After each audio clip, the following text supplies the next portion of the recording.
My name is Mac L, everybody. I'm from Nashville, Tennessee. What was it like growing up?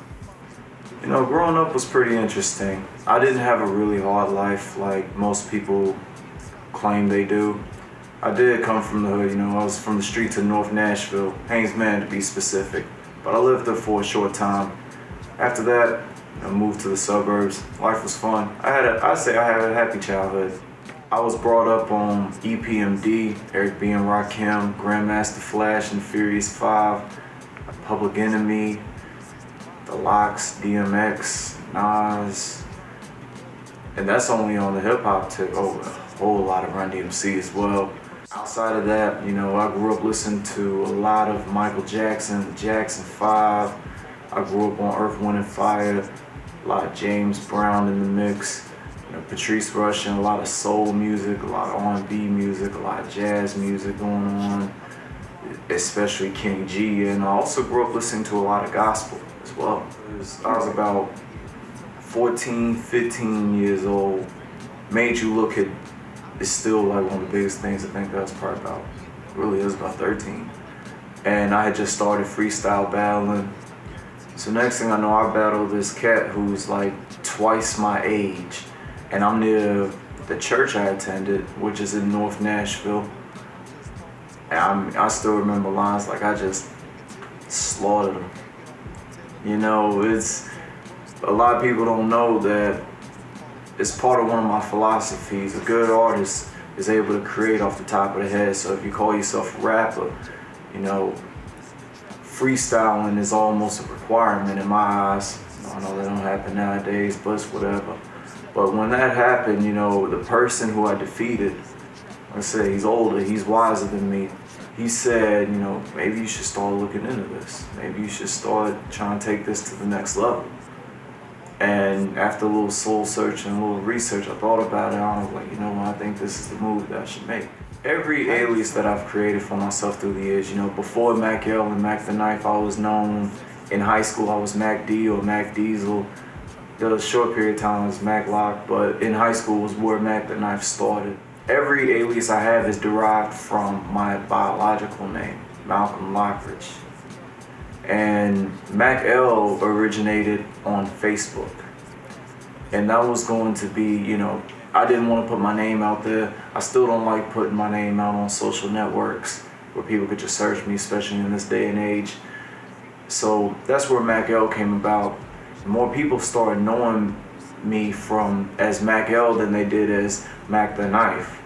And as for Mac the Knife, you know, I had gained that. That's originally a jazz song. The first version that I heard was done by Louis Armstrong, but there were other musicians that have done it, including Ella Fitzgerald, Frank Sinatra, and most recently Dee Snider. And, you know, for those who know the story, Mac the Knife is an opera. He's an assassin, really a serial killer. And I was a battle rapper. I was killing MCs, so that's where Mac the Knife came from. But yeah, Mac L was more so of a just, I guess you could say, divine intervention. Like I say my biggest break to this date though was March 30th, 2010, when I opened for the GZA of the Wu-Tang Clan. That's probably, to this day, that's my crowning achievement. And although, you know, I do look forward to some bigger and better things, that right there is my, you know, that's my moment right there. One person who I would like to work with, I like to work with Fashawn. I like Fashawn because he's, you know, he seems like a very humble cat. And he's from all the way in Cali. He associates himself with good peoples. He also has some very thought-provoking lyrics I think would be a good fit. Other people, you know, just on a large scale, you know, you got your obvious greats. You got Nas, and then you got some new jacks like J. Cole and Kendrick Lamar.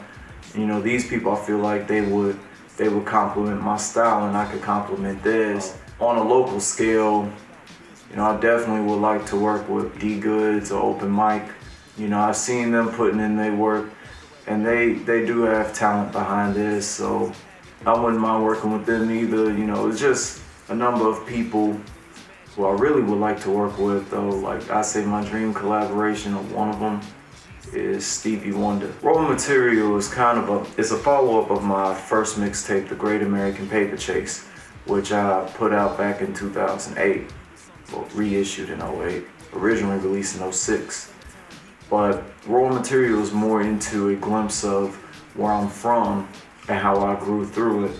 You know, even though I say I have a happy childhood, I did experience a lot of things living through the East Coast, West Coast beef. Though it didn't affect me directly at all, I watched how, you know, people got so dedicated to these artists' lives that they put it over their own. And then also, because I lived in the suburbs, I was subjected to racism and discrimination at a very young age, you know, including racial profiling and all that stuff. So I wanted to put all the soul, all the heart that I had, you know, and all the other events that I had gone through growing up, and I just put it in this mixtape.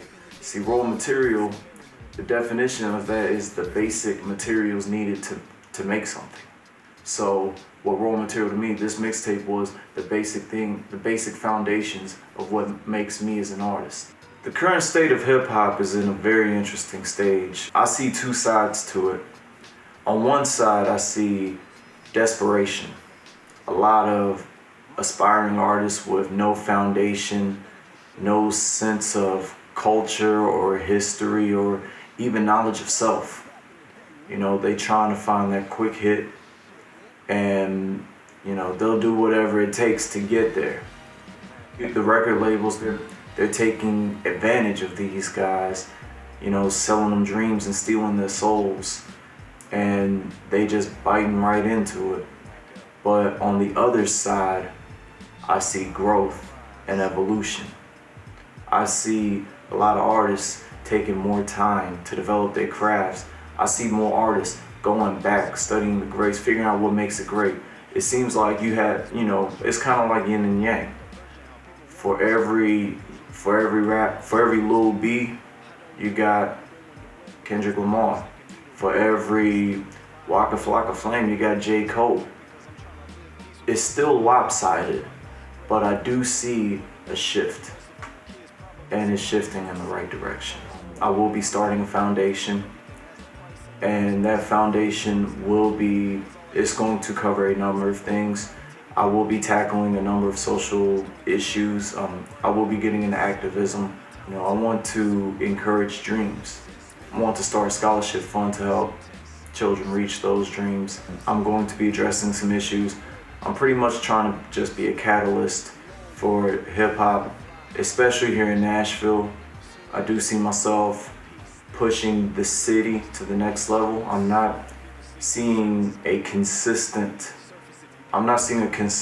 movement that has brought the people together, but instead has divided the people. I'm trying to bring the people together. So that's one thing I do see in the future.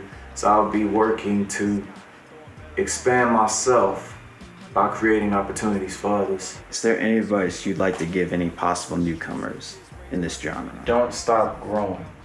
Don't stop learning. Don't be afraid. If you have any doubts in your mind, either get them out of your head or get out of the game. It's a dirty game. There's plenty of leeches, but there's also plenty of good people. Just think twice before you make a large decision. And do not hesitate to ask questions. Read the fine print and listen to what people say. Watch how they move. That's all I have for now.